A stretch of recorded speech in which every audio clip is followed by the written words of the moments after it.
11 ივლისს დარეგისტრირებული ინიციატივა 13 ივლისს კოალიციის საბჭოს ხდომამ შეცვალა, იმიტომ რომ სამმა პოლიტიკურმა ორგანიზაციამ ხელი არ მოაწერაო, ეს არის 12 არასაპარლამენტო ოპოზიციური პარტია საარჩევნო კოდექსის ცვლილებაზე მმართველ გუნდს შეთანხმების დარღვევაში ადანაშაულებს. მათ შესაძლოა საპრეზიდენტო არჩევნები არალეგიტიმურად გამოაცხადონ. არასაპარლამენტო პარტიებმა სამუშაო შეხვედრის დასრულების შემდეგ საარჩევნო გარემოთი დაინტერესებისკენ დღეს პირადად პრემიერ-მინისტრს მოუწოდეს.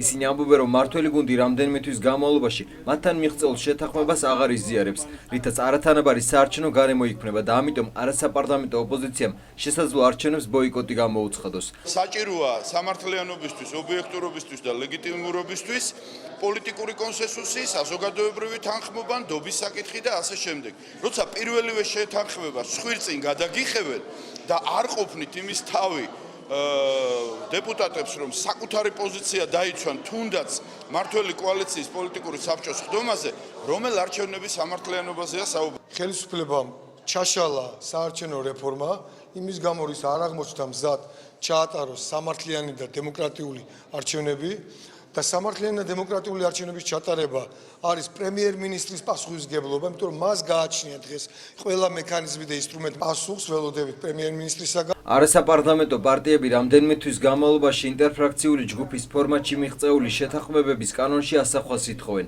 მათი თქმით, შეთანხმება მიღწეული იყო პარტიების დაფინანსების ახალ წესზე, საარჩევნო ადმინისტრაციების დაკომპლექტებაზე, პარტიების მედიით გაშუქების და მომრჩეველთა სიების საკითხებზე და ეს ცვლილებები პარლამენტის ბიუროს ხდომაზეც დარეგისტრირდა. თუმცა ისინი ამბობენ, რომ მმართველმა გუნდმა შეთანხმება ცალმხრივად დაარღვია და დოკუმენტი საკანონმდებლო ორგანოდან გაიწვია. როგორც ჩანს, საქართველოში სახელმწიფო სკამებს საერთოდ ზოგადად და არა მარტო ამ ხელისუფლების დროს აქვს ვირუსი, საერთოდ ივიწყებენ იმას, რაზეც მანამდე საუბრობდნენ, რისთვისაც იბრძოდნენ, რასაც ხელს აწერდნენ და ამის მაგალითია ის, რომ დღეს ქართული ოცნება ფაქტობრივად უარყოფს იმ მოთხოვნებს, რომელიც რიანის ფარგლებში ჩვენთან ერთად მისთვის მთავარი ამოსავალი წერტილი იყო სამართლიანი საარჩევნო გარემო ჩამოსაყალიბებლად. ჩვენ გადავწყვიტეთ, რომ მივიღებთ ერთობლივ დოკუმენტს, რომელსაც გავაცხობთ როგორც საერთაშორისო ორგანიზაციებს, ასევე დიპლომატიურ კორპუსს, რაც თავარია მივალთ ამომრჩეველთა და ამომრჩეველს განუმარტავთ. რატომ თვლით ჩვენ, რომ არის არასამართლიანი გარემო? არასაპარლამენტო ოპოზიციური პარტიების შეფასებით მიღწეულ შეთანხმებაზე უარის თქმით, ფინანსური და ადმინისტრაციული რესურსები ქართულ ოცნებასა და ნაციონალურ მოძრაობაში აკუმულირდება, რაც ქვეყანაში მრავალპარტიულობას ვერ უზრუნველყოფს. ამის ერთ-ერთ მიზეზად დღეს მოქმედი ის ნორმაც სახელდება, რომლის თანახმადაც არაკვალიფიციური პოლიტიკური სუბიექტები სახელმწიფოსგან დაფინანსებას ვერ იღებენ.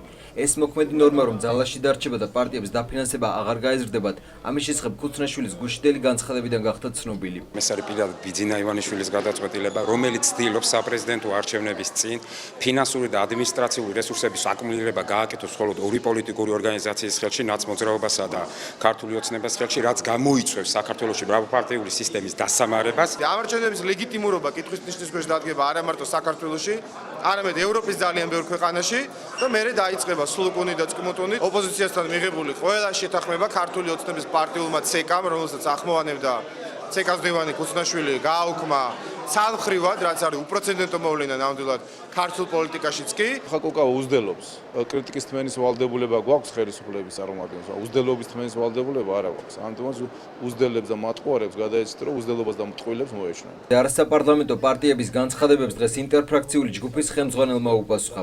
ზაქარია ქუცნაშვილმა კიდევ ერთხელ განმარტა ის მიზეზები, თუ რატომ ითქვა უარი მიღწეული შეთანხმებების განხორციელებაზე. საარჩევნო გარემოს გაუარესების კუთხით თუნდაც ერთი ნორმა დაასახელონ, რომელი ნორმა შემოდის და რომელი ნორმაც აუარესებს საარჩევნო გარემოს. სამი პარტიის განსხვავებული პოზიცია გახდა პროცესის შეჩერების მიზეზი. კონსენსუსი რახან არ შედგა, კოალიცია ქართულმა ოცნებამ დაიჭირა ეს პოზიცია, რომ მაშინ დაფინანსების გაზრდის საკითხი, ეს არის ერთ-ერთი საკითხი, დაფინანსების გაზრდის საკითხი, მეტი სხვა საკითხი ისინი ვერ დაასახელებენ. გადავდოთ ადგილობრივი არჩევნების ჩატარებამ. მიზეზი, რის გამოც სამმა პარტიამ მემორანდუმს ხელი არ მოაწერა, ძირითადად პარტიების დაფინანსებას ეხება. დღეს გვაქვს მონოპოლია ქართული ოცნების და ნაციონალური მოძრაობის საარჩევნო ადმინისტრაციებში, ეს მიბმული არის დაფინანსებას და ჩვენ როცა დაფინანსების ფორმულების ცვლილებას ვითხოვდით სწორედ იმისათვის, რომ ეს მონოპოლია როგორმე დაირღვეს, არის ნაციონალური მოძრაობის უმრავლესობა, რომელსაც ქართული ოცნება დღეს აპრავებს და ხარს უჭერს, ამიტომ ბუნებრივია ჩვენი აქტივობა იქნება ძალიან ადეკვატური. იმ ცვლილებების მიხედვით, რაც ხელისუფლებამ შემოგთავაზა, პრაქტიკულად U5 მაგდება დაფინანსება ნაციონალურ მოძრაობას, U6 მაგდება დაფინანსება ქართულ ოცნებას, არასაპარლამენტო პარტიები არასაპარლამენტო ოპოზიციის ნაწილი საარჩევნო გარემოს გაუმჯობესების მიზნით მმართველ გუნდთან დაუყოვნებლივ დიალოგის განახლებას ითხოვს.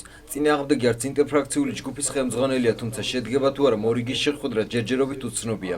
ასევე უცნობია რა პასუხს მიიღებს 12 არასაპარლამენტო პარტია პრემიერისგან.